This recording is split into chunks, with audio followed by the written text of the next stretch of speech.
ചില ജീവിതങ്ങളെക്കുറിച്ച് ഓർമ്മിപ്പിക്കാൻ ഞാൻ ആഗ്രഹിക്കുകയാണ്. ഇരുന്നുപോയ ചില ജീവിതങ്ങളുണ്ട്.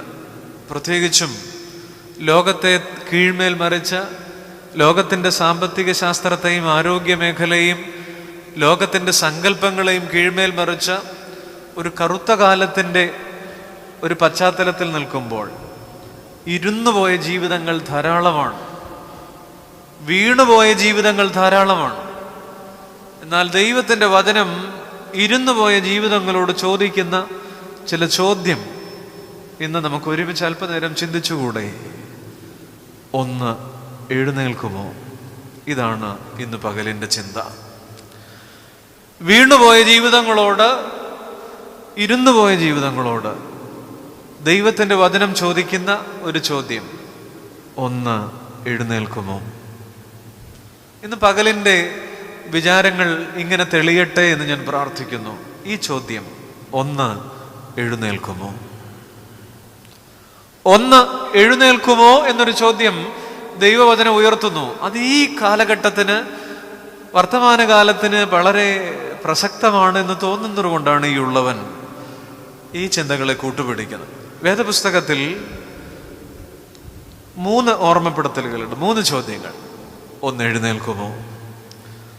എഴുന്നേൽക്കാനുള്ള 3 ആഹ്വാനങ്ങൾ. അതാണ് ഇന്നത്തെ ചില ചിന്തകൾ ബലപ്പെടേണ്ടതെന്ന് ഞാൻ പ്രാർത്ഥിക്കുന്നു. 3 ചോദ്യമാണ് ഞാൻ നിങ്ങളോട് പറയുക. 1, പഴയ നിയമത്തിൽ നിന്നാണ്. ഒന്ന്, എഴുന്നേൽക്കുമോ? ഒന്ന്, എഴുന്നേൽക്കാമോ എന്നൊരു ചോദ്യം. രാജാക്കന്മാരുടെ 1-ാം പുസ്തകം 19-ാം അധ്യായം 5, 6, 7 വാക്യങ്ങളിൽ നിന്നാണ്. ഒന്ന്, എഴുന്നേൽക്കുമോ?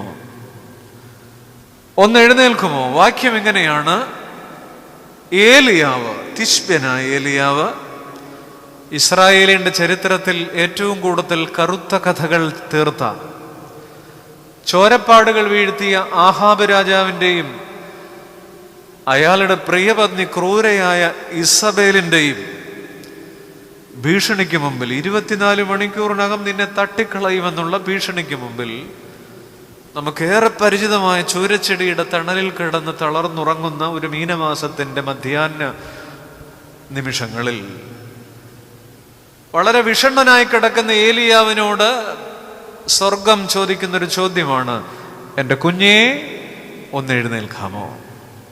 അവൻ ചൂരച്ചെടിയുടെ തണലിൽ കിടന്നുറങ്ങുമ്പോൾ പെട്ടെന്ന് ഒരു ദൂതൻ അവനെ തട്ടി. പെട്ടെന്ന് അവനെ ഒരു ദൂതൻ തട്ടി: നീ എഴുന്നേറ്റ് തിന്നുക. അവൻ തിന്നുകുടിച്ച് പിന്നെയും കിടന്നുറങ്ങി. എത്രയോ പരിചിതമാണിത്. പിന്നെയും 2-ാം പ്രാവശ്യവും ദൂതൻ അവനെ തട്ടി: എഴുന്നേൽക്കൂ. ഈ പരിചിതമായ വേദഭാഗം എൻ്റെ ശ്രോതാക്കളുടെ കണ്ണിന്റെ മുൻപിലേക്ക്, മനസ്സിന്റെ ജാലകങ്ങളുടെ മുൻപിലേക്ക് ഞാനൊന്ന് പതിപ്പിച്ചോട്ടെ. ധീരനായ ഏലിയാവിനോട്, കൂർമ്മബുദ്ധിയായ ഏലിയാവിനോട്, അഗ്നിയുടെ പ്രവാചകനായ ഏലിയാവിനോട് ദൈവം ചോദിക്കുന്നു: ഒന്ന് എഴുന്നേൽക്കുമോ? 1-ാമത്തെ ചോദ്യം ഇതാണ്: എഴുന്നേൽക്കണം. From depression to destination. വിഷാദത്തിൽ നിന്ന് വിജയത്തിലേക്ക് എഴുന്നേൽക്കുമോ? ഇത് വിഷാദത്തിന്റെ കാലമാണ്. കേരളത്തിൽ കഴിഞ്ഞ 10 വർഷത്തിന്റെ ഉള്ളിൽ 230% മനോരോഗികളുടെ എണ്ണം വർദ്ധിച്ചത്.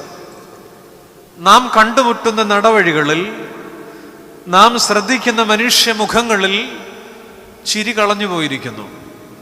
ഇത് വിഷാദത്തിന്റെ കാലമാണ്. ഡിപ്രഷൻ എന്ന വാക്ക്, കൗൺസിലേഴ്സിന്റെ മുറിയുടെ മുൻപിൽ ക്യൂ നിൽക്കുന്ന പുത്തൻ യുവത്വം. വിഷാദങ്ങളിൽ വീണുപോയ എന്നെ ഇവിടെ കേൾക്കുന്നവർ മാസ്ക് ധരിച്ചാണ് ഇരിക്കുന്നത്. എന്നെ മൊബൈലിൽ അല്ലെങ്കിൽ മാധ്യമങ്ങളിൽ കാണുന്നവർക്ക് ഒരുപക്ഷെ മാസ്ക് ഉണ്ടാകുമോ എന്ന് എനിക്കറിയില്ല. എങ്കിലും എൻ്റെ പ്രിയ ചങ്ങാതി, ഞാൻ ഒന്ന് പറയട്ടെ, എൻ്റെയും താങ്കളുടെയും ചുണ്ടിൽ നിന്ന് ചിരി കളഞ്ഞു പോയൊരു കാലമാണ്. ഏലിയാവ് എത്ര വലിയ മനുഷ്യനാണ്! കർമ്മേലിൽ ആകാശത്ത് നിന്ന് തീയിറക്കിയവൻ, ചാരം കണക്കെ ബർശബ മരുഭൂമിയിൽ കാക്കയെപ്പോലെ കരഞ്ഞു വിളിച്ചു. കരീത്ത് തോട്ടിനരികെ ആഹാബ് രാജാവിന്റെ കൊട്ടാരത്തിൽ നിന്ന് മോഷ്ടിച്ച അപ്പവും ഇറച്ചിയും കൃത്യമായി കൊടുത്ത ഒരു കാക്കയുണ്ട് ഏലിയാവിന്റെ ജീവിതത്തിൽ. സരേഫാത്തിലെ വിധവയുടെ ജീവിതത്തിൽ അത്ഭുതങ്ങൾ സൃഷ്ടിച്ച ഒരു കഥയുണ്ട് ഏലിയാവിന്റെ ജീവിതത്തിൽ. ആ ഏലിയാവ് ജീവിതത്തിന്റെ കറുത്ത മഴ പെയ്യുന്നൊരു പകലിൽ ചൂരച്ചെടിയുടെ തണലിൽ വലിയ ഡിപ്രഷനിലാണ്. ഉറങ്ങുകയാണോ അതോ മയങ്ങുകയാണോ? എന്തായിരുന്നാലും ഒന്ന് വിളിക്കാം, ഇത് ഡിപ്രസ്ഡ് സ്ലീപ്പാണ്. കെരീത്തിൽ കാക്കയാൽ കരുതപ്പെട്ടവൻ കാക്കയെ പോലെ കരഞ്ഞു വിളിച്ചെനിക്ക് മരിച്ചാൽ മതി, ആത്മഹത്യയെക്കുറിച്ച് മരണം ആഗ്രഹിക്കുന്ന ഏലിയാവ്. ഞാൻ പറയട്ടെ, പരുമലപ്പള്ളിയുടെ ഉള്ളിൽ ഇന്ന് ഈ തൂണും ചാരിയിരിക്കുന്നവർ, അല്ലെങ്കിൽ ഈ സ്ഥലത്തിരിക്കുന്നവർ, ഒരു ഏലിയാവിന്റെ ജീവിതം പോലെയല്ലേ പലപ്പോഴും നമുക്ക്? എന്തിനു ജീവിക്കുന്നു എന്നൊരു ചോദ്യം ചോദിച്ചിട്ടില്ലേ സ്നേഹിത? എനിക്ക് മരിച്ചാൽ മതി, മരണം ആഗ്രഹിക്കുന്ന ഏലിയാവ്. ഫ്രം ഡിപ്രഷൻ ടു ഡെസ്റ്റിനേഷൻ, വിഷാദത്തിൽ നിന്ന് വിജയത്തിലേക്ക്, ലക്ഷ്യത്തിലേക്ക് എഴുന്നേൽക്കുമോ? ചൂരച്ചെടിയുടെ തണലിൽ മുഴങ്ങിയ ജീവിതം. എന്നെ കേൾക്കുന്നവരെ, അനേകം ക്രൈസ്തവ ഭവനങ്ങൾ ഇന്ന് ചൂരച്ചെടിയുടെ തണലിലാണ്, അല്ലേ? മാന്ദ്യത്തിലാണ്.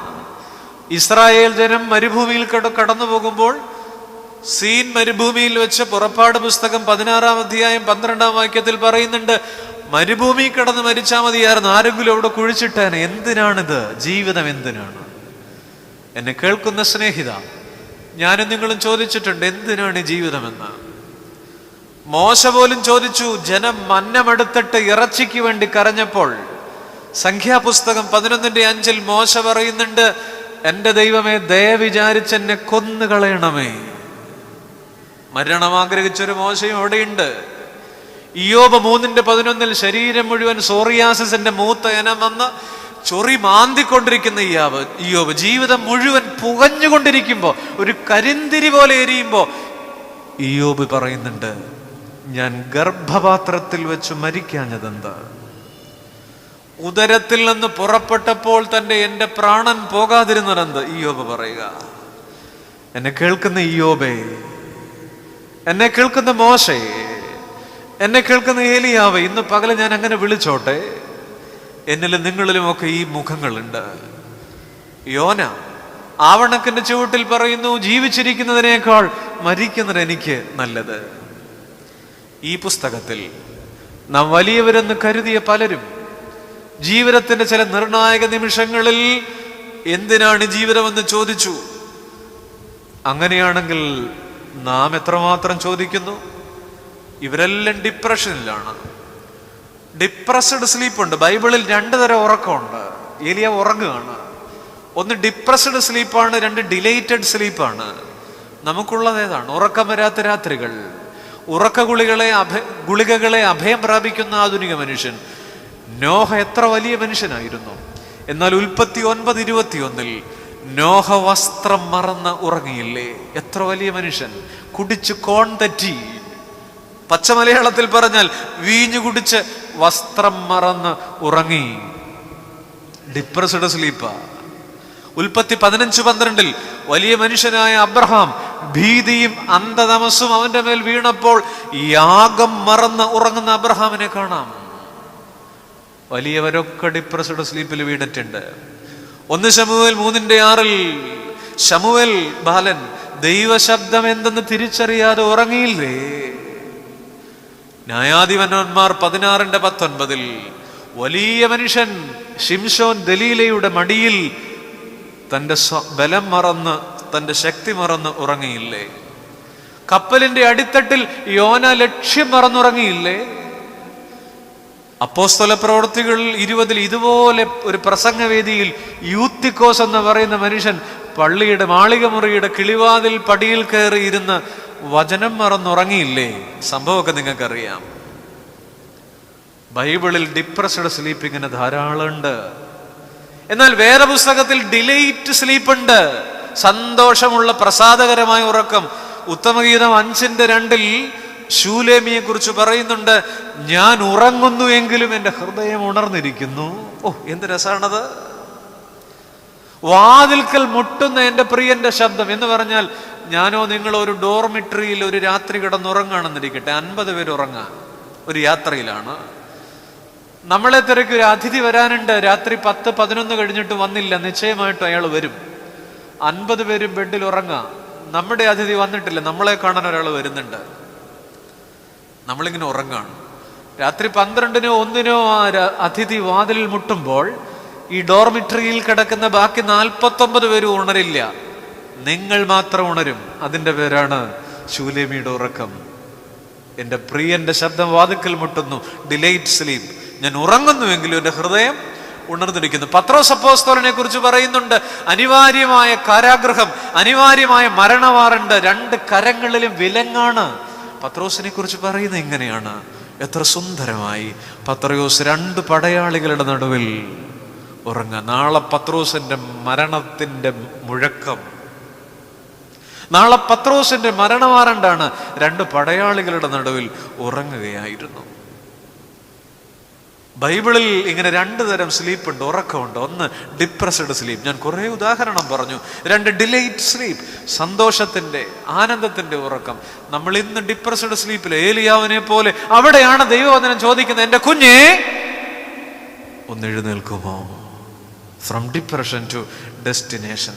യോബ്, മോശ, ഏലിയാവ്, ഒത്തിരി പേരുടെ ജീവിതത്തിൽ. ഞാൻ പറയട്ടെ, ഏലിയാവിന്റെ ജീവിതത്തിൽ സംഭവിച്ചൊരു കാര്യം ഒന്ന് ശ്രദ്ധിക്കുമോ?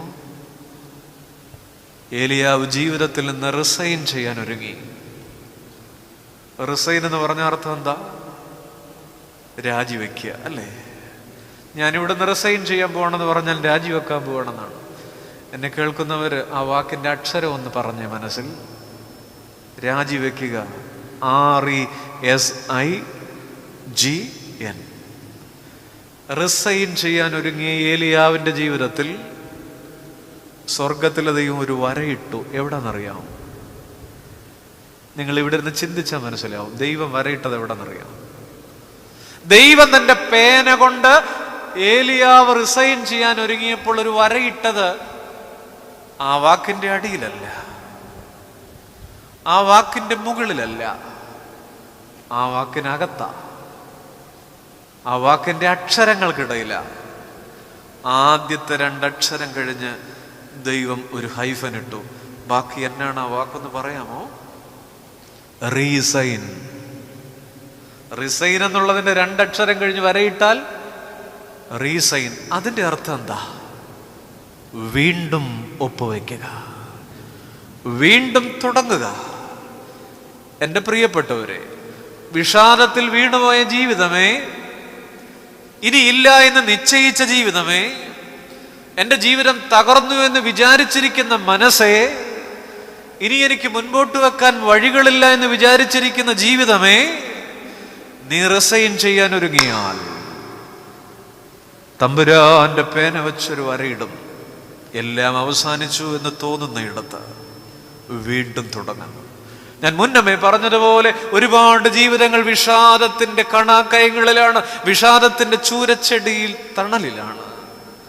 അവിടെ നിന്ന് ഏലിയാവ് എഴുന്നേറ്റു. ദൈവം തന്റെ പേന കൊണ്ട് വരയിട്ടപ്പോ ഏലിയാവ് എഴുന്നേറ്റ് 40 ദിവസം ഒറ്റ നടത്തയാണ്. ആ നടക്കുന്നതിന് മുമ്പ് അവിടുന്ന് ഒരു അപ്പം കഴിച്ചു, അല്ലേ? എഴുന്നേറ്റ് തിന്നുക എന്നാ പറയുക. Get up and eat. ഒരപ്പം കഴിച്ചിട്ട് പോകുക. പ്രിയപ്പെട്ടവരെ, ഏലിയാവിൻ്റെ ജീവിതത്തിൽ ഞാൻ പറയും 2 അടയുണ്ട്, 2 അപ്പം, 2 ബ്രെഡ്. നിങ്ങൾ വീട്ടിൽ പോയിട്ട് 17, 18, 19 അധ്യായം ഒന്ന് വായിച്ചു നോക്കിയാൽ മതി. 1 രാജാക്കന്മാരിൽ, ഇപ്പൊ വായിക്കണ്ട. 17-ാം അധ്യായത്തിൽ സാരാഫാത്തിലെ വിധവ, അറിയാലോ പുള്ളിക്കാരിയെ? അവളുടെ കലത്തിൽ അടിയിൽ ഒരു തവി മാവേ ഉണ്ടായിരുന്നുള്ളൂ. അതും തവിയിട്ട് ചുരണ്ടിയാൽ ഒരു തവി മാവ്. അത് വെച്ചൊരപ്പം ഉണ്ടാക്കി കഴിച്ചിട്ട് മരിക്കാൻ കാത്തിരിക്കുന്ന ഒരു അമ്മയും മോനും ഉണ്ട് ക്ഷാമകാലത്ത്.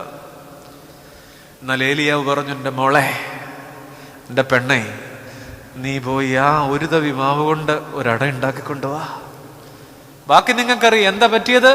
കലത്തിലെ മാവുലേശം കുറയുകില്ല, നിന്റെ കലശത്തിലെണ്ണ കവിഞ്ഞൊഴുകുകില്ല. അറിയാം നമുക്ക്. ഇന്നലത്തെ അട ഒട്ടുമില്ല അവസാനിച്ചു എന്ന് തോന്നിയ കലത്തിന്റെ അടിയിൽ നിന്ന് ആ അടയിൽ നിന്ന്, ആ അപ്പത്തിൽ നിന്ന് ഒരു പുതിയ തുടക്കം ഏലിയാവ് കൊടുത്തെങ്കിൽ 17-ാം അധ്യായത്തിലെ ആ അട മറക്കുന്നൊരു ഏലിയാവിനെയാ 19-ാം അധ്യായത്തിൽ. എന്നെ ഇന്ന് കേൾക്കുന്ന ദൈവജനമേ, എനിക്കും നിനക്കും, ഈ പാവപ്പെട്ട അച്ഛനും നിങ്ങൾക്കും ഇന്നലത്തെ അടയും ഇന്നത്തെ അടയും ഉണ്ട് കേട്ടോ. ഇന്ന് ആലോചിച്ച് നോക്കിയേ, 2021 നവംബർ മാസം ഇന്ന് ഈ പകൽക്കാലം ഇവിടെ ഇരിക്കുമ്പോൾ ഇന്നലകളിലെ കണ്ണീർ മഴകൾ,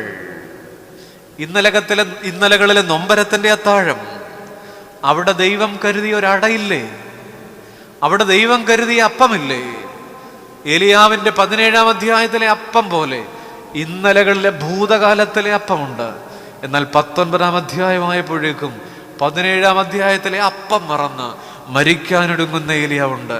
എന്നെ കേൾക്കുന്ന ജീവിതമേ, ഇന്നലത്തെ കരുതലിനെ മറന്നിട്ട് ഇനി എനിക്ക് ജീവിക്കണ്ട, എനിക്ക് കഴിഞ്ഞു എന്ന് ആരെങ്കിലും ചിന്തിക്കുന്നെങ്കിൽ 19-ാം അധ്യായത്തിൽ അത്ഭുതത്തിന്റെ അപ്പവുമായി കാത്തിരിക്കുന്നൊരു ദൈവമുണ്ട്.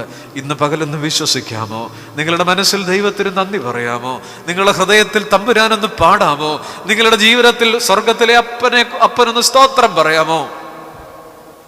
എനിക്കും നിങ്ങൾക്കും 17-ലെ അടയുമുണ്ട്, 19-ലെ അടയുമുണ്ട്. മനസ്സിലായി എന്ന് വിചാരിക്കുക. ഇന്നലകളിലെ അടമറന്ന ഏലിയാവിന് 19-ലെ അപ്പം കൊണ്ട് ആ അപ്പം തിന്നിട്ട് 40 ദിവസം പുള്ളി ഒറ്റ നടത്തയാ. അത് കുർബാനയപ്പത്തോട് പിതാക്കന്മാർ സാമ്യപ്പെടുത്താറുണ്ട്. അത് വിശുദ്ധ കുർബാനയപ്പത്തോട് സാമ്യപ്പെടുത്താറുണ്ട്. ഇന്നലത്തെ അടകൾ മറക്കരുതേ, ഇന്നലകളിലെ കരുതലിന്റെ അപ്പം മറക്കരുതേ. നാം അനുഭവിക്കുന്ന പരിശുദ്ധ കുർബാന നമ്മുടെ ജീവിതത്തിൽ നാം വിസ്മരിച്ചു പോകുന്ന അപ്പമാ. വിശുദ്ധ കുർബാനയെ കുറിച്ചൊരു ഭക്തൻ ഇങ്ങനെ എഴുതിയിട്ടുണ്ട്. എന്തെന്നറിയാമോ? ഒരു ചെറുകാറ്റിൽ പറക്കുമാ ഗോതമ്പപ്പത്തുണ്ടിൽ പല കൊടുങ്കാറ്റടക്കിയോനുണ്ടെന്നറിയുക നേരിൽ. ഇവിടെ ഇരിക്കുന്നവര് എന്നെ ഒന്ന് കേട്ടെ, അല്ലെങ്കിൽ ആ വരിയിലൂടെ നിങ്ങളുടെ ചങ്കൊന്ന് കൊടുക്കണേ. നിങ്ങൾ അവസാനം വിശുദ്ധ കുർബാന അനുഭവിച്ച ദിവസം ഒന്ന് ഓർത്ത് ഇവിടെ ഇരുന്നിട്ട് മറ്റൊന്നും ചിന്തിക്കല്ലേ. നിങ്ങൾ അവസാനം വിശുദ്ധ കുർബാന അനുഭവിക്കാൻ ആ മദ്ബഹായുടെ തിരുനടയിലേക്ക് മുന്നിൽ വന്ന് ആ കുർബാന അനുഭവിച്ച നിമിഷം ഒന്ന് ഓർത്ത് ഇനി ഞാൻ പറയണ ആ പാട്ടിന്റെ വരിയൊന്ന് കേട്ടെ. ഒരു ചെറുകാറ്റിൽ പറക്കുമാ ഗോതമ്പപ്പത്തുണ്ടിൽ. എന്താ? നിങ്ങളുടെ അച്ഛൻ ആ ത്രോണോസിൽ നിന്ന് എഴുന്നള്ളിച്ചു കൊണ്ടുവന്ന കുർബാന തന്നില്ലേ? അതിന്റെ വലിപ്പം എന്തുണ്ടായിരുന്നു? ഇത്തിരി മാത്രം. നാം കണ്ടില്ലത് ശരിക്ക്, ഇത്തിരി മാത്രം. അത് ഈ ടേബിൾ ഫാനിന്റെ കാറ്റത്ത് പറന്നു പോകാനുള്ളതേ ഉണ്ടായിരുന്നുള്ളല്ലേ? ഒരു ടേബിൾ ഫാനിന്റെ കാറ്റത്ത് പറന്നു പോകാനുള്ളതേ ഉണ്ടായിരുന്നുള്ളൂ. എൻ്റെ ചങ്ങാതി, താങ്കൾ അവസാനമായി അനുഭവിച്ച ആ കുർബാന, ആ ശരീരം. കവി പാടുന്നു, ഭക്തൻ പാടുന്നു, ഒരു ചെറുകാറ്റിൽ പറക്കുമാ ഗോതമ്പപ്പത്തുണ്ടിൽ പല കൊടുങ്കാറ്റടക്കിയോനുണ്ടെന്നറിയുക നേരിൽ. എന്ന് പറഞ്ഞാൽ ഒരുപാട് കൊടുങ്കാറ്റുകൾ, നിന്റെ വേദനയുടെ കൊടുങ്കാറ്റ്, എൻ്റെ രോഗത്തിൻ്റെ കൊടുങ്കാറ്റ്, എൻ്റെ കണ്ണീരിൻ്റെ കൊടുങ്കാറ്റ്, എൻ്റെ സങ്കടത്തിൻ്റെ കൊടുങ്കാറ്റ്, എൻ്റെ ജീവിതത്തിൽ ആരും അറിയാത്ത നൊമ്പരങ്ങളുടെ കൊടുങ്കാറ്റ്. എൻ്റെ പൊന്നു സുഹൃത്തേ, ഇതെല്ലാം അടക്കിയ ഒരു തമ്പുരാൻ ആ ചെറിയ കഷണത്തിൽ ഉണർന്നിരിക്കുന്നുണ്ട്. ഇങ്ങനെയൊന്ന് വിശ്വസിക്കാമോ? ഇനി എൻ്റെ പൊന്നു സഹോദര, എൻ്റെ പൊന്നു പിതാവേ, മാതാവേ, താങ്കൾ പരിശുദ്ധ കുർബാന സ്വീകരിക്കാൻ പോകുമ്പോൾ ഗായക സംഘം അഗ്നിമയന്മാരെ നോക്കി പാടിക്കൊള്ളട്ടെ. എന്നാൽ താങ്കൾ ഈ ഉള്ളവൻ പാടിയ 2 വരികളൊന്ന് ധ്യാനിച്ച്, ദൈവമേ, ഈ ചെറുകഷണത്തിൽ, ഈ ചെറുകാറ്റിൽ പറക്കുന്ന അപ്പത്തുണ്ടിൽ വലിയ കൊടുങ്കാറ്റുകൾ, എൻ്റെ ജീവിതത്തിൻ്റെ കൊടുങ്കാറ്റടക്കാൻ കഴിവുള്ളൊരു ദൈവം, ജീവനുള്ള ദൈവമുണ്ട്. അങ്ങനെയൊന്ന് പാടാമോ? അങ്ങനെയൊന്ന് ധ്യാനിക്കാമോ? അങ്ങനെയെങ്കിൽ ഏലിയാവിൻ്റെ ജീവിതത്തിലെ 17-ാം അധ്യായത്തിലെ അടയെ മറന്നാലും 19-ാം അധ്യായത്തിലൂടെ ജീവിക്കുന്ന അപ്പമുണ്ട്, കാത്തിരിക്കുന്ന അപ്പമുണ്ട്, ജീവൻ നൽകുന്ന അപ്പമുണ്ട്. ഏലിയാവിൻ്റെ ജീവിതത്തിൻ്റെ പടിയിറക്കം 3 ഡിയാ. നമ്മുടെ ജീവിതത്തിലും അങ്ങനെയാ. 1, ഡിസപ്പോയിൻമെന്റ്. ഇസബെൽ രാജ്ഞി പറഞ്ഞു, 24 മണിക്കൂറിനകം നിന്നെ സുട്ടിടുമെന്ന് പറഞ്ഞു ഏലിയാവിനെ. ഡിസപ്പോയിന്റ്മെന്റ്, നിരാശ. എന്നാൽ ആ ഡിസപ്പോയിന്റ്മെന്റ് ഏലിയാവിന് കിട്ടിയിട്ട് സന്ധ്യ കഴിഞ്ഞപ്പോ ആ ഡിസപ്പോയിന്റ്മെന്റ് ഡിപ്രഷനായിട്ട് മാറി. ഏലിയാവിന് കടന്ന ഉറക്കം വരുന്നില്ല, ഒരു വക കഴിക്കാൻ തോന്നുന്നില്ല. പിറ്റേന്ന് പകൽ ഉച്ചയായപ്പോഴത്തേക്ക് ഇന്നലെ ഉച്ചക്കലത്തെ ഡിസപ്പോയിന്റ്മെന്റ്, ഇന്നലെ രാത്രി ഏലിയാവിന് ഡിപ്രഷനായി. ഇന്നുച്ചയ്ക്ക് ചൂരച്ചെടിയുടെ തണലിൽ കടന്നപ്പോ ഡെത്ത്, എനിക്ക് മരിച്ചാ മതി. 24 മണിക്കൂർ കൊണ്ട് ഏലിയാവ് പടിയിറങ്ങിപ്പോയി. Disappointment, depression, death. ഇന്ന് ആധുനിക ഏലിയാവന്മാരുടെ ജീവിതത്തിൽ, നമ്മുടെയൊക്കെ ജീവിതത്തിൽ ഇത് തന്നെയല്ലേ? ഡിസപ്പോയിന്റ്മെന്റ് തുടങ്ങും, ഡിപ്രഷനിൽ കൂടെ പോവും, മരണത്തിൽ അവസാനിക്കും. ഇതിനിടയ്ക്ക് കുടുംബജീവിതം നയിക്കുന്നവർക്കാണെങ്കിൽ ഒരു ഡിയും കൂടെ കയറും, ഇടയ്ക്ക് കയറും ഡിവോഴ്സ്. എന്നാൽ ഡിസപ്പോയിന്റ്മെന്റിനെ അപ്പോയിന്റ്മെന്റ് ആക്കുന്ന ഒരു തമ്പുരാൻ ചൂരച്ചെടിയുടെ തണലിലുണ്ട്. ഇന്ന് വിശ്വസിച്ചിട്ട് ഈ പെരുമലപ്പള്ളിയിൽ നിന്ന് എഴുന്നേറ്റ് പോകണം. ഡിപ്രഷനെ ഡിലേറ്റ് ആക്കുന്നൊരു ദൈവം ജീവിക്കുന്നുണ്ട് അല്ലേ? ഡിറ്റാച്ച്മെന്റിനെ അറ്റാച്ച്മെന്റ് ആക്കുന്നൊരു ദൈവം ജീവിക്കുന്നുണ്ട്. ഇതിന് മറുപടിയുണ്ട്. ഡിസപ്പോയിന്റ്മെന്റ് അപ്പോയിന്റ്മെന്റ് ആക്കുന്നൊരു ദൈവം, ഡിപ്രഷനെ ഡിലേറ്റ് ആക്കുന്നൊരു ദൈവം, ഡിറ്റാച്ച്മെന്റിനെ അറ്റാച്ച്മെന്റ് ആക്കുന്നൊരു ദൈവം. ഒന്ന് എഴുന്നേൽക്കുമോ ചോദ്യമാണ്. 17 അപ്പവും 17 അടയും 19 അപ്പവും മറന്നു പോകല്ലേ? ഏലിയാവിന്റെ ജീവിതത്തിൽ 2 അപ്പമുണ്ട്. ഒന്നാമത്തെ അപ്പം മറന്നുപോയതാണ് ഏലിയാവിന്റെ പ്രശ്നം. നമ്മുടെ ജീവിതം എന്താ? നമ്മുടെ ജീവിതത്തിൽ ഒത്തിരി ഭാരങ്ങളുണ്ട്, നമ്മുടെ ജീവിതത്തിൽ ഒത്തിരി വേദന ഉണ്ട്. ഞാൻ ചോദിക്കട്ടെ, നമ്മുടെ ദൈവം ആരാ അവിടെ? ഇന്ന് വാടിയിരിക്കുന്ന മുഖമേ, ജീവിതത്തിൽ വലിയ കുഴികൾ നമുക്ക് വരും, ഗർത്തങ്ങൾ. പക്ഷെ ഞാൻ പറയട്ടെ, നമ്മുടെ ദൈവം ആഴം കുറയ്ക്കാറില്ല, ചില കച്ചിത്തുരുമ്പുകൾ ഇട്ട് തരാറുണ്ട് അല്ലേ? ശരിയാണെങ്കിൽ ഒന്ന് തലകുലുക്കിക്കോളൂ, ഒന്ന് ധ്യാനിച്ചിട്ട്. പലപ്പോഴും ആഴം കുറയാറില്ല, ചില കച്ചിത്തുരുമ്പുകൾ ഇട്ട് തരാറില്ലേ? ജീവിതത്തിൽ നാം ചാടിക്കടക്കേണ്ട മതിലുകളുണ്ട്, ഒരുപാട് പ്രതിസന്ധികൾ. ആ മതിലിങ്ങനെ മുന്നിൽ നിൽക്കുകയാണ്, എന്നാൽ ഒരു മതിലിന്റെ ഉയരം കുറയാറില്ല. എന്നാൽ നമ്മുടെ ദൈവം ചില ഗോവണികൾ ചാരിത്തരാറുണ്ട് ഇല്ലേ? ദാവീദ് പറഞ്ഞു, എൻ്റെ ദൈവത്താൽ ഞാൻ മതിൽ ചാടിക്കടക്കും. പലപ്പോഴും നമ്മുടെ മുമ്പിലുള്ള മതിലുകളുടെ ഉയരം കുറയാറില്ല, ചില ഗോവണികൾ ചാരിത്തരാറുണ്ട്. നാം നടക്കേണ്ട ദൂരം കുറയാറില്ല. ഉണ്ടോ? പലപ്പോഴും കുറയില്ല, പിന്നെയും കടക്കുക ബാക്കി. പക്ഷേ പാദങ്ങളുടെ ബലം കൂട്ടാറില്ലേ ദൈവം? ഉണ്ടെങ്കിലും ഉണ്ടെന്ന് പറ ഇന്ന് ഇവിടെ ഇരുന്നിട്ട്. പലപ്പോഴും നാം ചുമക്കേണ്ട ഭാരം കുറയാറില്ല, പക്ഷെ ചുമലിന്റെ ബലം കൂടാറില്ലേ സ്നേഹിത? അതാലോചിച്ചേ. നമ്മൾ മറ്റേത് മാത്രമേ ആലോചിക്കുന്നുള്ളൂ.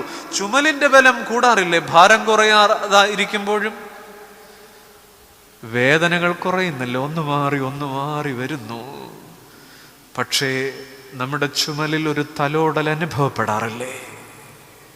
എൻ്റെ മക്കളെ, എൻ്റെ കുഞ്ഞെ, നീ ഭാരപ്പെടേണ്ട എന്ന് പറഞ്ഞൊരു തലോടൽ. ഇതാണ് ദൈവം. പൗലോസ്ലീഹായുടെ ജീവിതത്തിൽ 26 കൂട്ടം പ്രതിസന്ധി വന്നു. പക്ഷേ ദൈവം പറഞ്ഞത്, എൻ്റെ മക്കളെ, ശൂലം മാറ്റത്തില്ല, കൃപ കൂട്ടിത്തരാം. മനസ്സിലായില്ലേ? 26 കൂട്ടം പ്രതിസന്ധി, കഷ്ടത, ആപത്ത്, പട്ടിണി, ഉപദ്രവം, നഗ്നത, വാള് എത്രമാത്രം വന്നപ്പോഴും എൻ്റെ കൃപ, my grace is sufficient for you, എൻ്റെ കൃപ നിനക്ക് മതി, ശൂലം മാറ്റില്ല, കൃപ കൂട്ടിത്തരാം. ഇന്ന് പരുമല പുണ്യവാന്റെ ഖബറിങ്കൽ പ്രാർത്ഥിക്കാൻ വന്ന എൻ്റെ ദൈവജനമേ, പുണ്യവാൻ പറഞ്ഞു വിടുന്നു, സ്വർഗത്തിലെ അപ്പൻ പറഞ്ഞു വിടുന്നു, മക്കളെ, നിന്റെ ഭാരം ചിലപ്പോ പെട്ടെന്ന് കുറയില്ല, പക്ഷെ നിനക്ക് കൃപ കൂട്ടിത്തരാം.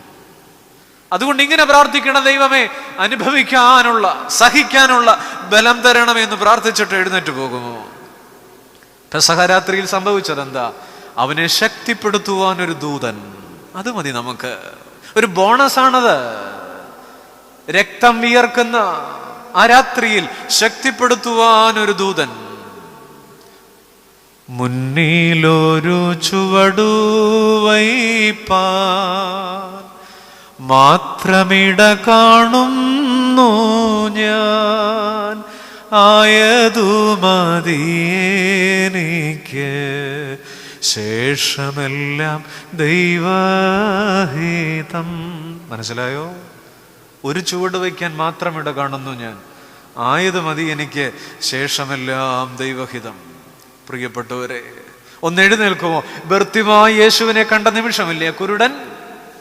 എരിഹോവിൽ കൂടെ കടന്നു പോകുന്ന കർത്താവിനെ കാണാൻ അനേകർ തിങ്ങിക്കൂടിയിരുന്നപ്പോൾ ഒരു പുതപ്പും പുതച്ച്, ഒരു മുഷിഞ്ഞ പുതപ്പും പുതച്ച് തൻ്റെ ഓട്ടപാത്രത്തിലെ ചില്ലറ കിലുക്കവുമായി അവിടെ ഇരുന്ന ബർത്തിമായി യേശുവിനെ കണ്ടപ്പോൾ ഏവൻഗേലിയോസ്തൻ എഴുതി വച്ചിരിക്കുന്ന, സുവിശേഷകൻ എഴുതി വച്ചിരിക്കുന്ന ഒരു വാക്കുണ്ട്. He sprang up and follow Jesus. അവൻ എഴുന്നേറ്റു എന്നല്ല, ഹി റിമൂവ് ഹിസ് കോക്ക്. അവന്റെ പുതപ്പ് വിട്ടുകളഞ്ഞു. എരിഹോവിന്റെ വഴിയിലിരുന്ന് ചെളി പിടിച്ച പുതപ്പ്, പാപത്തിന്റെ കരിമ്പടം ഉപേക്ഷിച്ചു. ഹി റിമൂവ് ഹിസ് കോക്ക്, ഹി സ്പ്രാങ് അപ്പ്. അവൻ ചാടി എഴുന്നേറ്റു. അങ്ങനെയാണ് ആ വാക്കിന്റെ അർത്ഥം. ഇംഗ്ലീഷ് വേദപുസ്തകത്തിൽ എഴുതി വച്ചിരിക്കുന്നത് അവൻ എഴുന്നേറ്റു എന്നല്ല, ഹി സ്പ്രാങ് അപ്പ്. അവൻ ചാടി എഴുന്നേറ്റു, യേശുവിനെ അനുഗമിച്ചു. ഇന്ന് പകൽക്കാലം ഏലിയാവിനോട് ചോദിക്കുന്നു, ഒന്ന് എഴുന്നേൽക്കുമോ? ഒന്ന് എഴുന്നേൽക്കാമോ? വിഷാദത്തിൽ വീണുപോയ ജീവിതമേ, ഒത്തിരി വേദനകളും സങ്കടങ്ങളും ഉള്ള ജീവിതമേ, ഒന്ന് എഴുന്നേൽക്കാമോ എന്നുള്ള ഏലിയാവിനോടുള്ള ചോദ്യം. ഒന്നാമത്തെ ചിന്ത ഞാൻ ഏതാണ്ട് അവിടെ അവസാനിപ്പിക്കുകയാണ്. വിഷാദത്തിൽ നിന്ന് ജീവിതത്തിലേക്ക്, വിജയത്തിലേക്ക്, ഫ്രം ഡിപ്രഷൻ ടു ഡെസ്റ്റിനേഷൻ. നമ്മുടെ ജീവിതത്തിലൊക്കെ ഞാൻ മുമ്പ് പറഞ്ഞതുപോലെ 3 D. ഈ അനുഭവങ്ങളിൽ നിന്ന് ഒന്ന് എഴുന്നേൽക്കുമോ? 2, ഇന്ന് പകൽക്കാലം വേദപുസ്തകം ഉയർത്തുന്ന രണ്ടാമത്തെ ചോദ്യം ഇതാണ്.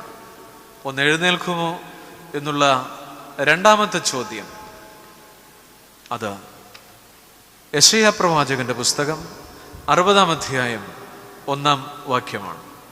യെശയ്യാ പ്രവാചകന്റെ പുസ്തകം 60-ാം അധ്യായം 1-ാം വാക്യം. അതിങ്ങനെയാണ്, എല്ലാവർക്കും അറിയാവുന്നൊരു വാക്യമാണ്. എഴുന്നേറ്റ് പ്രകാശിക്കുക, നിന്റെ പ്രകാശം വന്നിരിക്കുന്നു, യഹോവയുടെ തേജസ്സും നിന്റെ മേൽ ഉദിച്ചിരിക്കുന്നു. ഇരുട്ടിൽ നിന്ന് പുലരിയിലേക്ക്, ഫ്രം ഡാർക്ക്നെസ് ടു സൺറൈസ്. ഇരുട്ട് കട്ട പിടിച്ചൊരു ജീവിതമാണ് ഈ കാലം. ചുറ്റും ഇരുട്ടാണെന്ന് പരിഭവിക്കുന്നവരെത്രയോ പേർ. പക്ഷെ പ്രവാചകൻ പറയുന്നു, എഴുന്നേറ്റ് പ്രകാശിക്കുക. പ്രകാശം സ്വീകരിക്കുക എന്നല്ല, നമ്മിലൊരു പ്രകാശമുണ്ട്, നാം അത് കാണാതെ പോകുന്നു. വേദപുസ്തകത്തിൻ്റെ ആദ്യ താൾ നമുക്കറിയാവുന്നതാണ്, അല്ലേ? ദൈവം പ്രകാശം സൃഷ്ടിച്ചത് എത്രാം ദിവസമാണ്? 1-ാം ദിനം ദൈവം let there be the light, വെളിച്ചമുണ്ടാകട്ടെ, ഉണ്ടായി. അറിയാം, സൂര്യനും ചന്ദ്രനും. എന്നാൽ 4-ാം ദിനത്തിലാണ് ദൈവം സൂര്യനെയും ചന്ദ്രനെയും സൃഷ്ടിച്ചത്. 1-ാം ദിനത്തിൽ പ്രകാശവും സൃഷ്ടിച്ചു.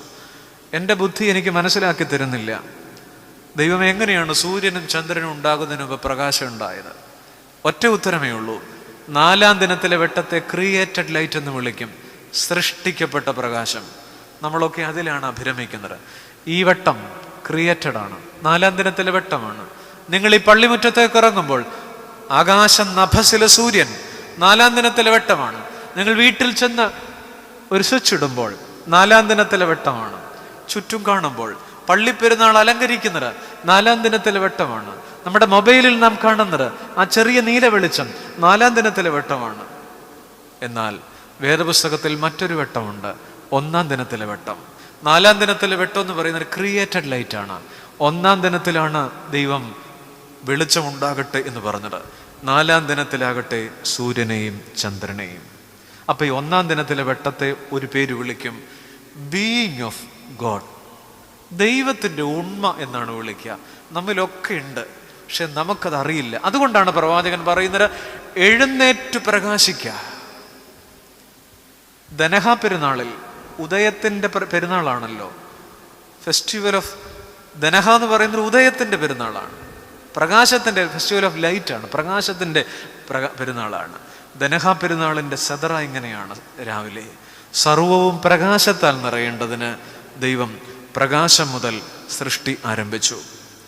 നമ്മുടെ ജീവിതത്തിൽ എന്തുകൊണ്ട് ഇരുള് വീഴുന്നു? നാം എന്തുകൊണ്ട് പെട്ടെന്ന് ഇരുട്ടിലേക്ക് വീണു പോകുന്നു, വിഷാദത്തിലേക്ക് വീണു പോകുന്നു? ഒറ്റ ഉത്തരമേ ഉള്ളൂ. എന്തെന്നറിയാമോ? നാം ഈ 4-ാം ദിനത്തിലെ വെട്ടത്തിലാണ് ജീവിക്കാൻ ശ്രമിക്കുന്നത്. ബിഥോവൻ എന്ന് പറയുന്നൊരു മനുഷ്യനുണ്ടല്ലോ, വലിയ സംഗീതജ്ഞനാണ്, സംഗീതത്തിന്റെ നെറുകയിലെത്തിയ മനുഷ്യനാണ്. ഹെലൻ കെല്ലറെ അറിയത്തില്ലേ? കണ്ണിൽ ഇരുട്ടുമൂടിയ ഒരുപാട് അംഗവൈകല്യമുള്ള ഒരു പെൺകുട്ടിയായിരുന്നു. ബിഥോവന്റെ ജീവിതത്തിൽ കേൾവിശക്തിയില്ല. അങ്ങനെ ഒരുപാട് കുറവുകളുള്ള മനുഷ്യരുണ്ട്. പക്ഷെ സംഗീതത്തിന്റെ നെറുകയിലെത്തിയ ബിഥോവൻ പറയുന്ന ഒരു വാചകമുണ്ട്: I will take my life by throat. എൻ്റെ ജീവിതത്തെ ഞാൻ എൻ്റെ കണ്ഠനാളം കൊണ്ട് വീണ്ടെടുത്തു. എൻ്റെ ജീവിതത്തെ ഞാൻ എൻ്റെ കണ്ഠനാളം കൊണ്ട് വീണ്ടെടുത്തു. I will take my life by throat. പെട്ടെന്ന് ഇരുട്ടുമൂടിപ്പോകുന്ന ജീവിതം, പെട്ടെന്ന് നശിച്ചു പോകുന്ന ജീവിതം. ഇയ്യോബിന്റെ ജീവിതത്തിൽ മൊത്തം ഇരുട്ടായിരുന്നു. ഞാൻ പറഞ്ഞതുപോലെ ശരീരത്തിൽ സോറിയാസിസ് വരാത്ത ഒരു ഭാഗം പോലുമില്ല. പക്ഷെ ഇയ്യോബ് 1:22 ഒരു വചനമുണ്ട്: ഇതിലൊന്നിലും ഇയ്യോബ് പാപം ചെയ്യുകയോ ദൈവത്തിന് ഭോഷത്വം ആരോപിക്കുകയോ ചെയ്തില്ല. ചുറ്റും ഇരുട്ട് മൂടുമ്പോഴും 1-ാം ദിനത്തിലെ വെട്ടത്തിൽ നിൽക്കാനൊക്കുമോ? നമുക്ക് പാടാണ്. അതുകൊണ്ടാണ് പ്രവാചകൻ പറയുക: എഴുന്നേറ്റു പ്രകാശിക്ക. മനോഹരമായൊരു പാട്ടുണ്ടല്ലോ: എഴുന്നേറ്റു പ്രകാശിക്ക, നിന്റെ പ്രകാശം വന്നിരിക്കുന്നു, യഹോവയുടെ തേജസ്സും നിന്റെ മേലുദിച്ചിരിക്കുന്നു. അതുകൊണ്ട് 4-ാം ദിനത്തിലെ വെട്ടത്തിൽ നിന്ന് 1-ാം ദിനത്തിലെ വെട്ടത്തിലേക്ക് മടങ്ങുമോ? സൂര്യൻ നിത്യമല്ല, സൂര്യൻ ഇരുണ്ടുപോകും. നമുക്കറിയാലോ, സൂര്യപ്രകാശം അതിശക്തമാണ്. 8 മിനിറ്റ് 14 സെക്കൻഡ് കൊണ്ട് സൂര്യൻ പ്രകാശം ഭൂമിയിൽ എത്തിച്ചേരുന്നു. 8 മിനിറ്റ് 14 സെക്കൻഡ് കൊണ്ട് ഭൂമിയിൽ എത്തിച്ചേരും. ആ വെട്ടമാണ് വലുതെന്ന് നാം വിചാരിക്കുന്നു. ലോകത്തിന്റെ ആ വെട്ടത്തിൽ ജീവിക്കാൻ പാതിരാത്രിയിലും കെട്ടുപോകാത്തൊരു നീല വെളിച്ചത്തിലാണ് നമ്മുടെ ചെറുപ്പക്കാർ. കിടക്കക്കരികിൽ, തലക്കരികിൽ, ശിരസിനരികിൽ ഈ ലോകത്തിന്റെ വെട്ടത്തിൽ ജീവിക്കാമെന്ന് നാം വിചാരിക്കുന്നു. പക്ഷേ അതിനേക്കാൾ വലിയൊരു വെട്ടമുണ്ട്. മിന്നൽ കിഴക്ക് നിന്ന് പടിഞ്ഞാറോളം വിളങ്ങും പോലെ മനുഷ്യപുത്രന്റെ വരവാകുമെന്നൊരു വചനമില്ലേ? ഒരു മനുഷ്യൻ അങ്ങനെ സഞ്ചരിക്കാനൊക്കത്തില്ല പ്രകാശവേഗത്തിൽ. അങ്ങനെ സഞ്ചരിച്ചാൽ mass will turn into energy. പദാർത്ഥം ഊർജമായി മാറും. അങ്ങനെ വേഗത്തിൽ വരാനൊക്കത്തില്ല. പക്ഷെ യേശു ക്രിസ്തു പ്രകാശമായി വരുന്നൊരു ദിവസമുണ്ട്. അതാണ് ആ വാക്കിന്റെ അർത്ഥം. മിന്നൽ കിഴക്ക് നിന്ന് പടിഞ്ഞാറോളം വിളങ്ങും പോലെ. പ്രകാശവേഗത്തിൽ തമ്പുരാൻ വരുമെന്ന് പറഞ്ഞാൽ പ്രകാശത്തിന്റെ വേഗത്തിൽ മനുഷ്യന് വരാനൊക്കത്തില്ല. പ്രകാശത്തിന്റെ വേഗം എന്ന് പറയുക, ഒരു സെക്കൻഡില് പ്രകാശവേഗം എന്ന് പറയുക 500 കിലോമീറ്റർ ഒക്കെയാണ്. ആ വേഗത്തിൽ കർത്താവ് വരുമെന്ന് വചനം പറയുന്നതിന്റെ അർത്ഥം ഒരു പ്രകാശമായി തന്നെ, mass will turn into energy. അങ്ങനെ സയൻസ് ചിന്തിച്ചാൽ അങ്ങനെ വരാം.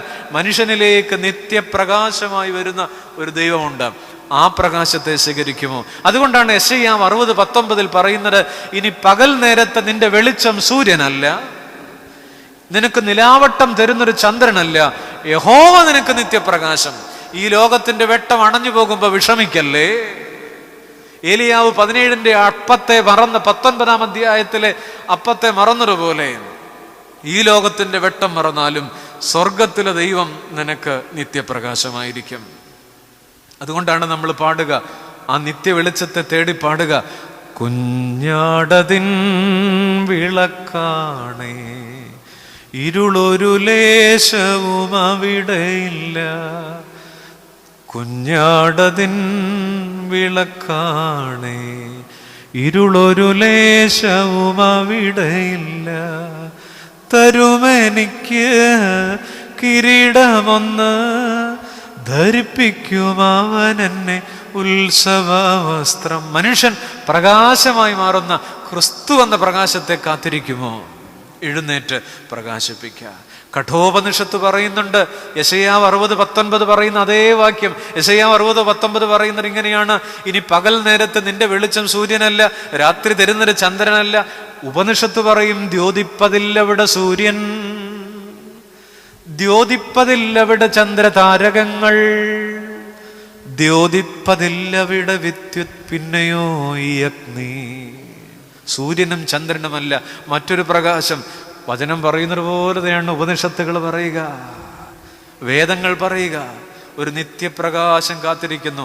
10 കമാൻഡ്മെന്റ്സ് എന്ന് പറയുന്നൊരു സിനിമയുണ്ട് മോശയുടെ ജീവിതത്തെക്കുറിച്ച്, മോശ കൽപ്പലകൾ പ്രാപിച്ചതിനെ കുറിച്ച്. 10 കമാൻഡ്മെന്റ്സ് എന്ന് പറയുന്ന വിശ്വവിഖ്യാതമായൊരു പഴയ ചലച്ചിത്രമുണ്ട്, കണ്ടിട്ടുള്ളവരെന്നെ കേൾക്കുന്നുണ്ടാകും. മോശ കൽപ്പലകളുമായി സീനായി മലയിൽ നിന്ന് ഇറങ്ങി വരുന്ന വലിയൊരു രംഗം അഭ്രപാളികളിൽ ചിത്രീകരിച്ചിട്ടുണ്ട്. മോശ ഏറ്റവും അടുത്ത് നിന്ന് കണ്ട സിപ്പോറ, മോശയുടെ ഭാര്യ, താഴെ നിന്ന് പറയുന്നൊരു വാചകമുണ്ട് ആ സിനിമയിൽ, ഒരു ഡയലോഗുണ്ട്. അതിങ്ങനെയാണ്: he has really scene his God. മോശയുടെ ത്വക്ക് പ്രകാശിക്കുന്നത് കണ്ട്, മോശയുടെ ശരീരം തിളങ്ങുന്നത് കണ്ട്, ദൈവത്തെ കൊണ്ട മോശ തന്നെ ഒരു പ്രകാശമായി 1-ാം ദിനത്തിൽ വെട്ടമായി മാറുന്നത് കണ്ട് പ്രിയ പത്നി സിപ്പോറ പറയുന്നുണ്ട്, he has really scene his God. എൻ്റെ ഭർത്താവില്ലേ ആ മോശ, അയാളുടെ ദൈവത്തെ സത്യമായും കണ്ടിരിക്കുന്നു. നമ്മളിലൊക്കെ ഒരു പ്രകാശമുണ്ട്, പക്ഷെ നമ്മൾ ഇരുട്ടായി മാറിക്കൊണ്ടിരിക്കുക.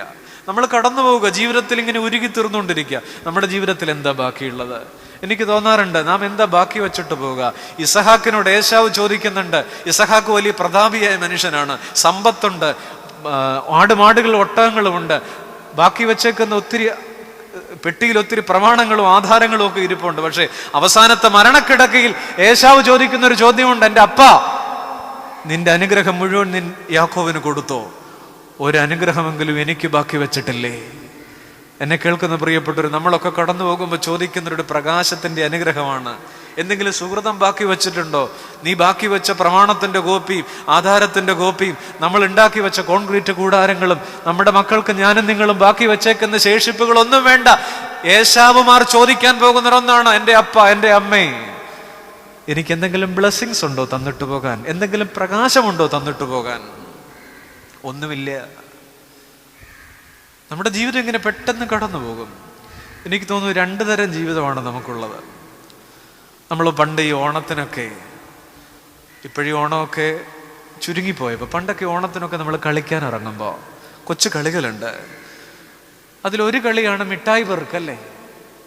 മിഠായി പെറുക്ക് നടത്താത്ത ആരും ഇവിടെ ഇരിപ്പില്ല. 2ാമതൊരെണ്ണമുണ്ട്, എന്തെന്നറിയാം, ബലൂൺ ഫൈറ്റ്. ഒത്തിരി കളികളുണ്ട്. ബലൂൺ ഫൈറ്റ് നടത്തിയവർ ഇവിടെ ഉണ്ടാവും. ഇപ്പോഴും ഫൈറ്റ് നടത്തുന്നുണ്ട്, ബലൂൺ വച്ചല്ലെന്ന് മാത്രം.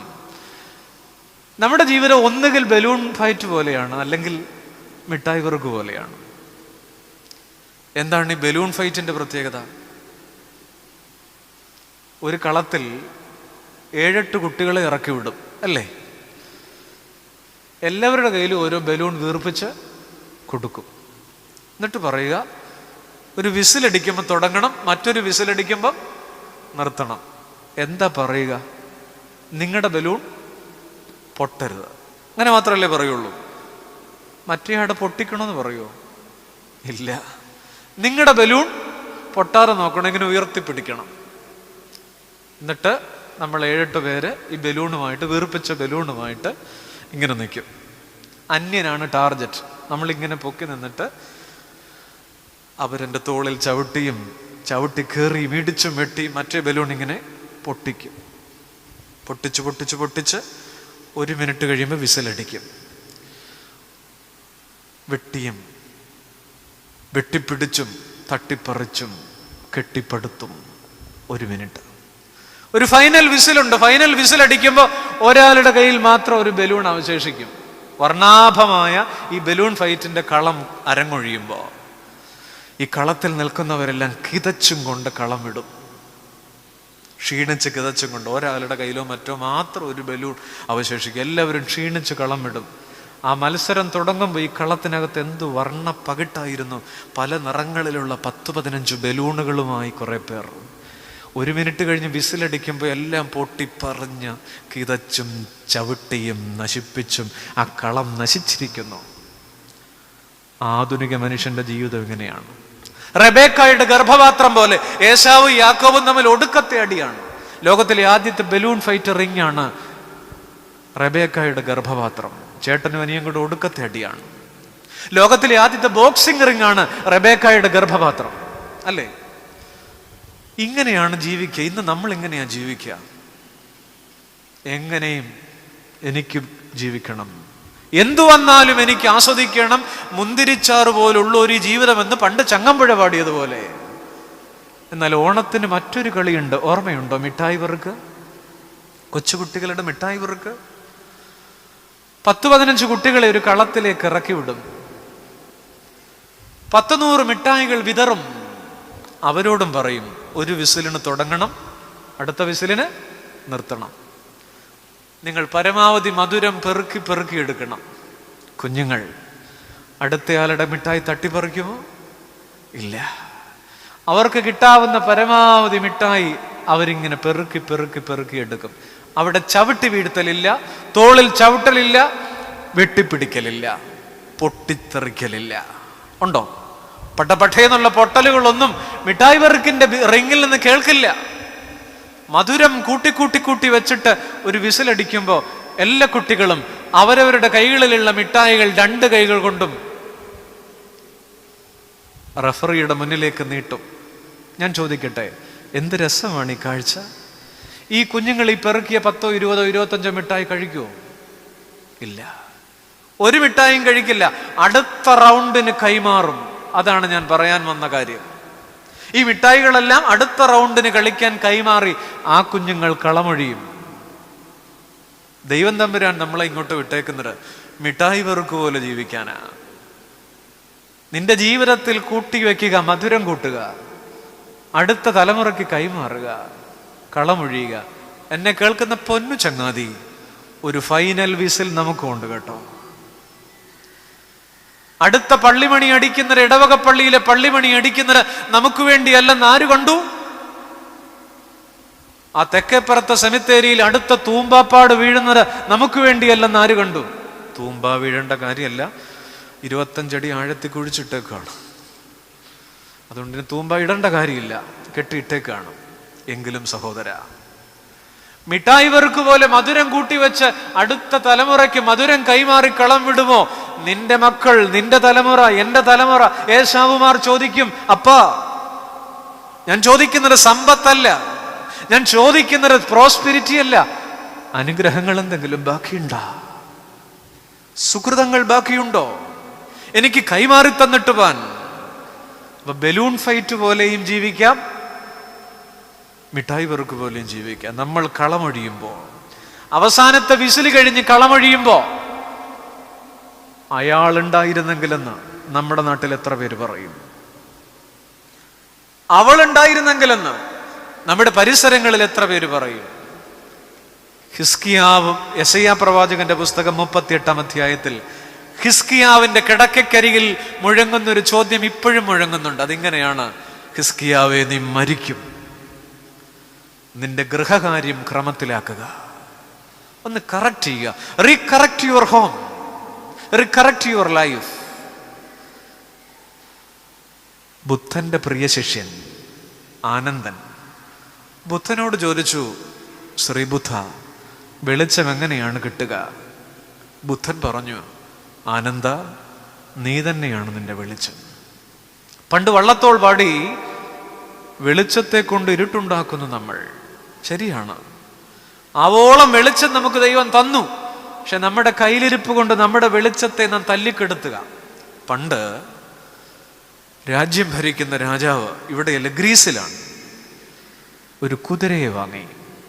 ഒരു കുതിര, നല്ല തലയെടുപ്പുള്ള കുതിര. കുതിരയെ കൊട്ടാരത്തിൽ കൊണ്ടുവന്നു, കൊട്ടാരത്തിന്റെ മുറ്റത്ത് കെട്ടി.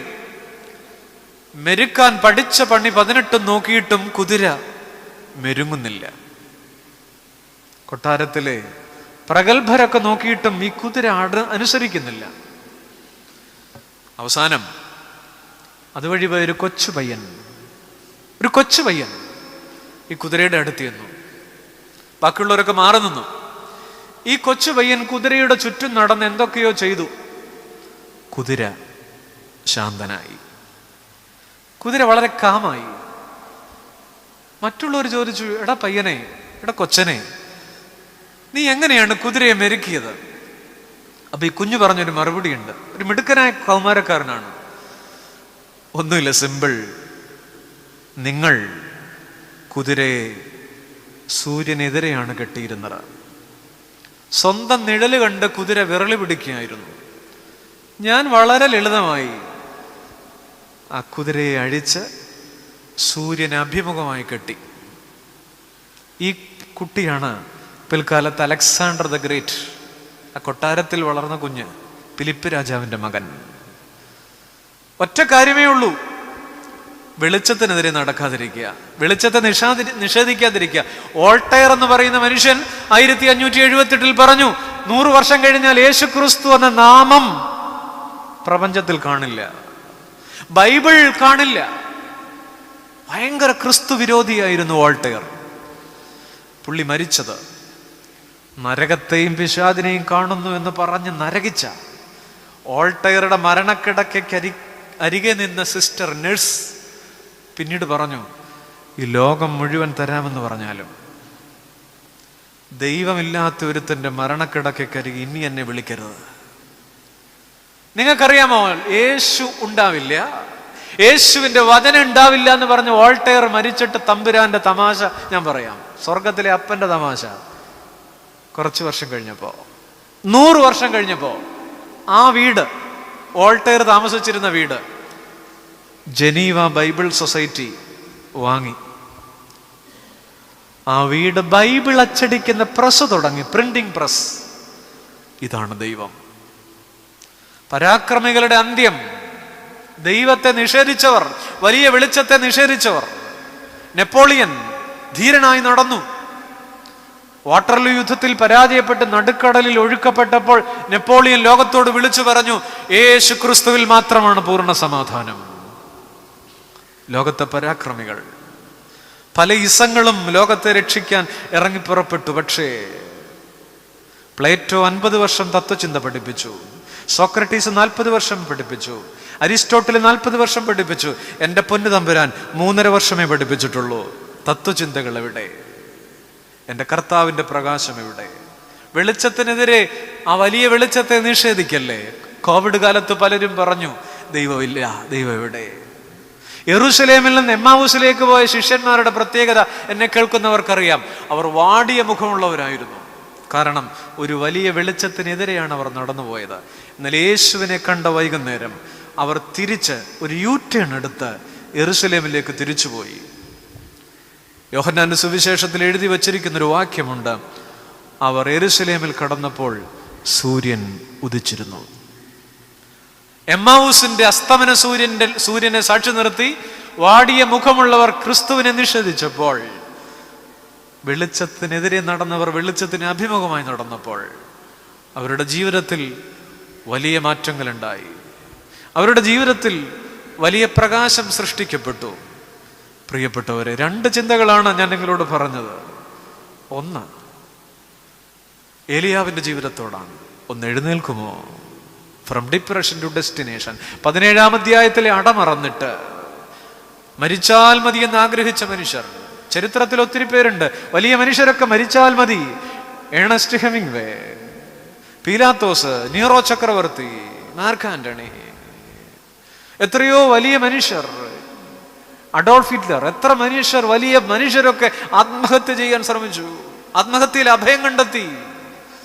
അവരൊക്കെ ലോകത്തിന്റെ വെളിച്ചത്തിൽ ജീവിക്കാൻ ശ്രമിച്ചവരാ. മലയാളത്തിൽ എത്രയോ പേർ, ഇടപ്പള്ളി രാഘവൻ പിള്ളയൊക്കെ പ്രണയത്തെക്കുറിച്ച് മാത്രം കവിത എഴുതിയവരാണ്.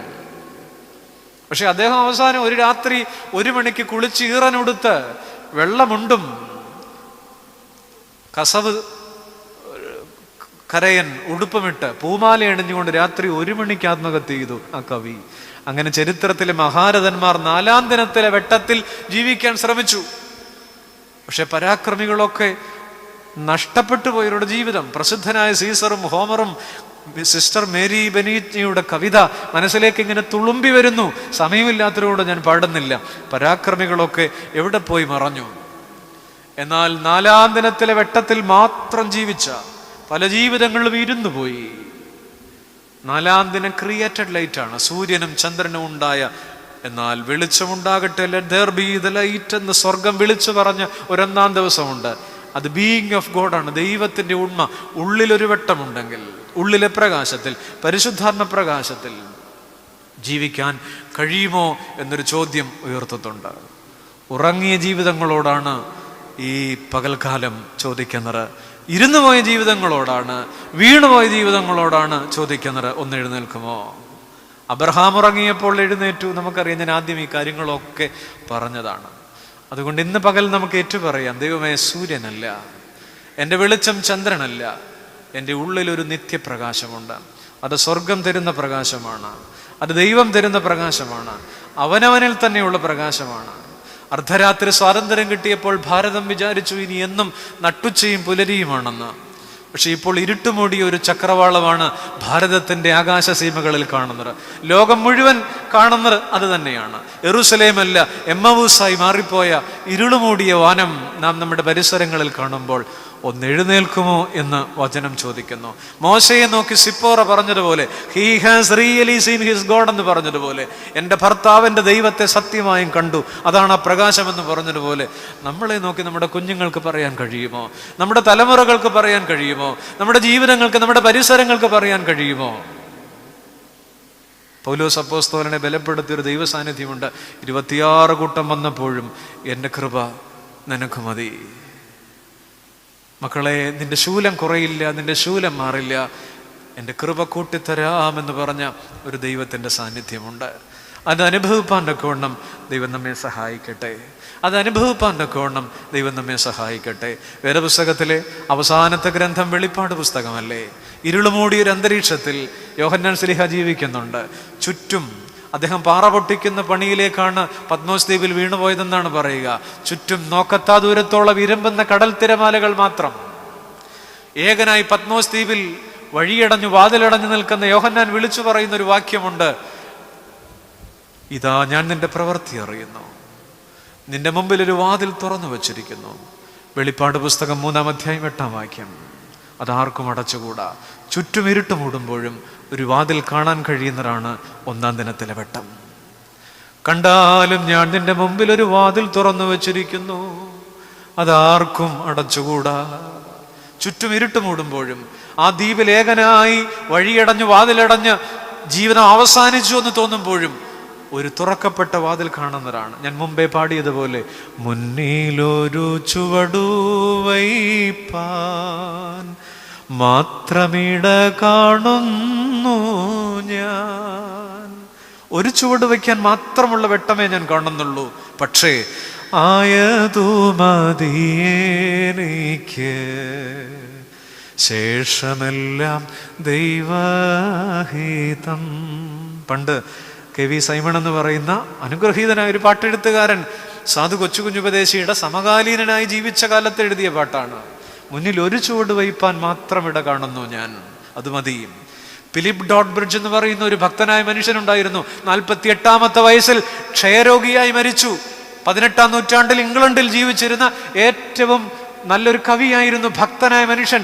20കളിൽ അദ്ദേഹത്തിന് ക്ഷയരോഗം തുടങ്ങി. ചുമച്ചും കുരച്ചും ചോരതുപ്പിയും കഫത്തിലും ചോരയിലും ജീവിച്ച ആ മനുഷ്യൻ 48 വയസ്സിൽ ഈ ലോകത്തിൽ നിന്ന് കടന്നു പോകുന്നതിന് മുമ്പ് അദ്ദേഹം തൻ്റെ ക്രിസ്തുവിനെ നോക്കി പാടി. 250 വർഷം കഴിഞ്ഞിട്ടും ആ പാട്ട് ഇപ്പോഴും ഉണ്ട്.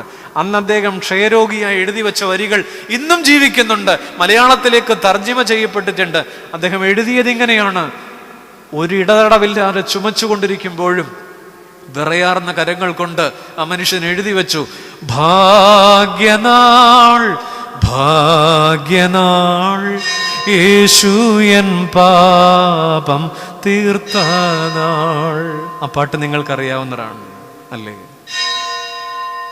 എൻ്റെ രക്ഷകാ എൻ ദൈവമേ, നിന്നീലായ നാൾ ഭാഗ്യമേ, എന്നുള്ളത്തിൻ സന്തോഷത്തെ നിത്യവും ഞാൻ കീർത്തിച്ചിടട്ടെ.